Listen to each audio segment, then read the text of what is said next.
Another travel, another vlog. I'm Mio and you're watching Keiko Philippines.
So hi guys, welcome back again to my channel. I'm Mio and you are watching Takeoff Philippines. And today's video, tara samahan nyo ako. We'll do some 2 staycation in this vlog. First one is the cheapest hotel na makikita ko within the area. So nandito kami ngayon sa Makati. And ito yung mga one of the cheapest na medyo okay naman in terms of the review. At kaya kinuha ko to. So tara, let's let's have some room tour and then later on kung may concession yung amenities sila within the area.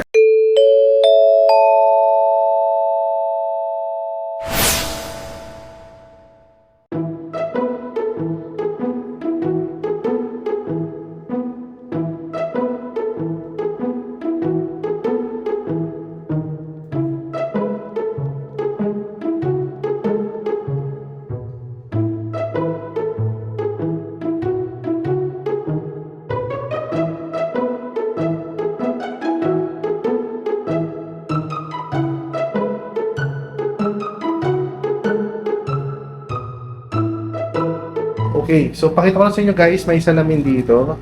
So I'll wave, hi! Ayan, may salamin. And dito lang namin nilagay yung food kasi walang ref. And then this is the CR.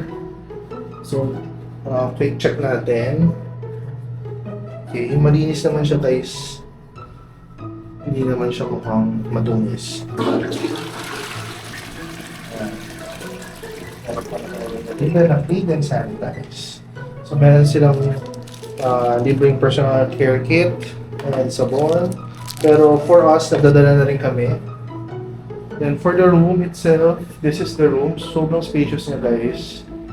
And parang siyang Japanese styled type of room. Ano mo yun? Yung parang bed, closet, tapos CR na agad. Yan. Maganda naman siya guys actually.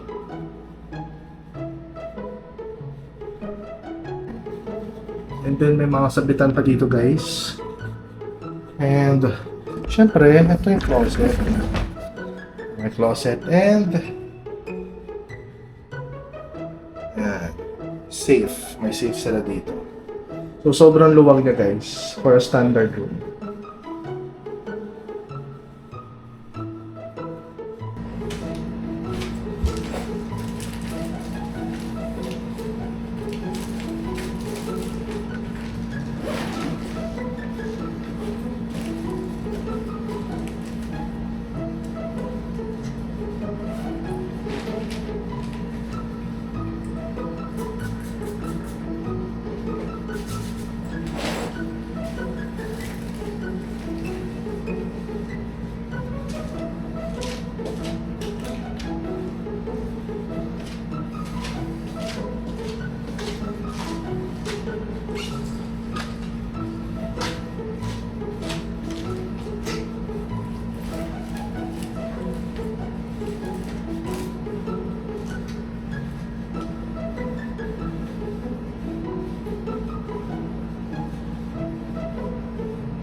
So guys, kanina earlier bumili kami ng mga ano to dito? Blind box sa Popmart. Kasi may Popmart pala dyan sa SM Makati.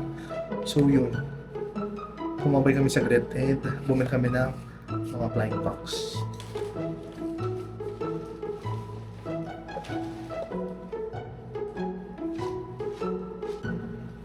And also guys, meron naman silang palibreng water. Ayan, dalawa. Yung naman standard talaga nila, dalawang water. Hindi na lang tayo ulit. Pero, actually, nagpa-order na ako ng water na malaki. Mamaya darating. Ayan, yun lang naman.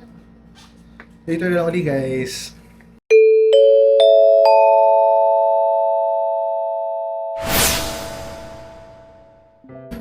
So, quick notice lang sa hotel na to.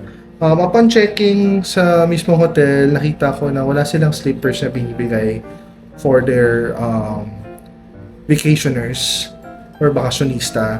Meron lang sila personal care kit, which is mga toothbrush siguro yun, and shave and sabon. May mga tuwaya naman din, malinis yung bed, malaki, spacious yung standard room nila, may blower, may malinis din yung CR nila, kaya okay rin naman. May dalawang table dito, yung isa doon sa gilid na malapit sa bintana, and the other one is for dining na maliit lang na square. Then meron 3 chairs. So, di ba? Sulit na rin siya, guys. And then meron din kayong, pwede rin kayong check yung menu nila. So, pwede kayong order kung meron kayong gusto dito. And based dito, medyo somehow pricey yung mga items nila. Pero, di ba? I think masarap naman din.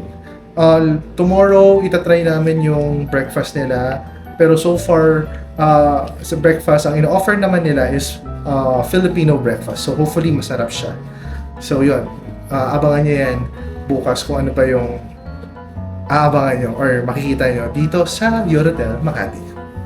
So guys, nandito lang tayo ngayon sa Eurotel. So kinokonek ko yung phone ko. Ayan, kinokonek ko yung phone ko sa smart TV nila, pero connecting pa rin finger now. Ayan, medyo malayo lang. So, kanina kasi yung cable TV nila, trinay ko, pero weak signal daw. So, yun siguro isa sa mga napansin ko. Hindi maganda yung cable channel or provider nila dito. So, hindi ako makapanood. So, ayun. Later today, baka mag-dinner kami sa labas. And yun, lalakad-lakad lang din. Pero for now, papahinga muna ako. Kasi medyo napagod ako. Yan. Later na ulit.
ngayon sa Eurotel, guys. Welcome back to my channel.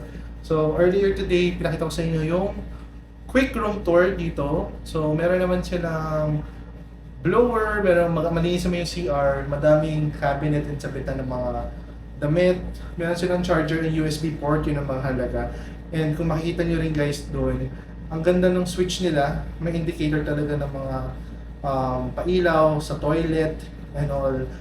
And lahat ng switch ng mga ilaw dito within the room meron in later. So, sobrang ganda nito kasi ibig sabihin nito talagang very accessible siya sa mga tao. What else? So, yun guys. let's enjoy this stay here for almost a day, and then we'll let you know kung ano yung aming verdict.